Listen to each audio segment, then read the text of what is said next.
नमस्कार, खबरिया टॉप में आप सभी का स्वागत है। राम आएंगे आएंगे राम आएंगे। जी हाँ, राम तो आ गए।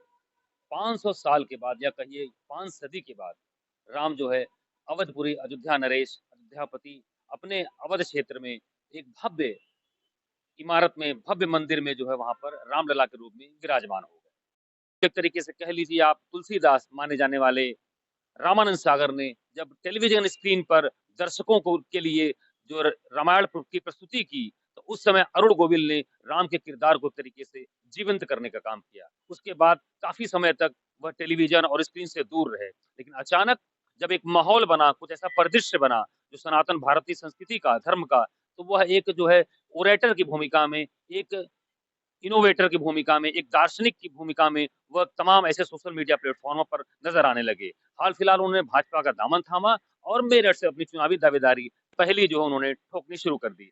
अभी उन्होंने मेरठ में लगातार वहां पर प्रवास कर रहे हैं। उनकी पत्नी श्रीकला जो है अलीगढ़ की रहने वाली है और ऐसे में वो भी उनके साथ दिखते हुए नजर आ रही है। आपको यह भी बता दें कि अरुण गोविल जब गत 22 जनवरी को अयोध्या में श्री रामलला के प्राण प्रतिष्ठा समारोह का आयोजन हो रहा था, तो उस समय अरुण गोविल जो अपने सह कलाकार जो है दीपिका चिखलिया और लहरी जो सुनील लहरी जो लक्ष्मण की भूमिका में उनके साथ थे, वहां पर काफी दिनों तक वहां पर रहे। ऐसे में उस समय ये सुगबुगाहट लोगों के बीच बहुत तेजी से उठी और लोगों का एक राय शुमारी भी जो अयोध्या में बन रही थी कि अरुण गोविल इसी अयोध्या से ही चुनाव अगर लड़ेंगे तो बहुत बेहतर तरीके से, क्योंकि अब यह अयोध्या वो अयोध्या नहीं रह गई, यह एक नई नवीली अयोध्या बन गई है। ऐसे में कोई नया चेहरा इंडिया गठबंधन की सुनीता वर्मा है। सुनीता वर्मा वो चेहरा है जो वहां पर बसपा से महापौर रह चुकी हैं और उनके पति योगेश वर्मा जो है बसपा के एक कद्दावर नेता रह चुके हैं। वहां के लोग यह भी बताते हैं कि तकरीबन 1.5 दशक पहले जो है योगेश वर्मा आरक्षण के किसी मुद्दे पर लंबे समय तक जेल के अंदर रहे और दलितों की लड़ाई लड़ी, और जब उन्होंने वापसी की तो वहां के दलित और जाटो समाज संप्रदाय के बीच उनकी भूमिका बहुत उभर कर आई। तो ऐसे में माना जा रहा है यह वर्मा परिवार काफी भारी पड़ सकता है और अरुण गोविल केवल केवल उनके पास एक यही है कहने को कि यह उनकी मातृभूमि है। उसके अलावा अभी तक हम अपने खबरिया टॉप के दर्शकों को बता दें, जब से अरुण गोविल सिल्वर स्क्रीन पर, सिनेमा के पर्दे पर, टीवी जगत पर रहे, कहीं भी उनका नाम आज तक न उन्होंने कभी किसी मंच से मेरठ का नाम लिया।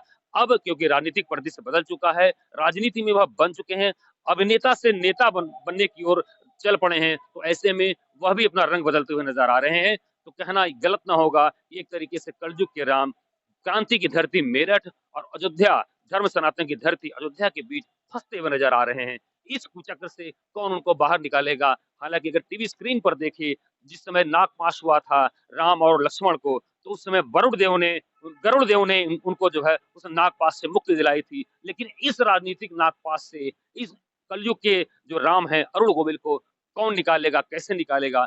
क्या अब उनको राजनीतिक संजीवनी मिलेगी इस पहले चुनाव के साथ ही? यह देखने वाली बात होगी। और अभी दूसरे चरण में ही वहां पर मेरठ में चुनाव है। मेरठ को जो है मेरठ हापुड़ लोकसभा क्षेत्र भी कहते हैं, क्योंकि काफी सारा हापुड़ और गाजियाबाद का क्षेत्र मेरठ के आसपास आता है और मेरठ पश्चिमी यूपी का एक महत्वपूर्ण जो है लोकसभा क्षेत्र है। अभी तक वहां से भाजपा के राजेंद्र प्रसाद अग्रवाल लगातार वहां से सांसद चुने गए। इस बार उनका टिकट काट कर जो है अरुण गोविल को यह टिकट दिया गया। अब देखने वाली बात होगी कि उनका भविष्य, राजनीतिक भविष्य इस कलयुग के राम का क्या होता है। इस राजनीतिक मोहपास से, इस राजनीतिक नागपास से किस तरीके से वो निकलते हैं, वहां के लोगों के मन मस्तिष्क में किस तरीके से कलयुग के राम मेरठ के वासियों के अंदर बसते हैं, यह आगे देखने वाली बात होगी।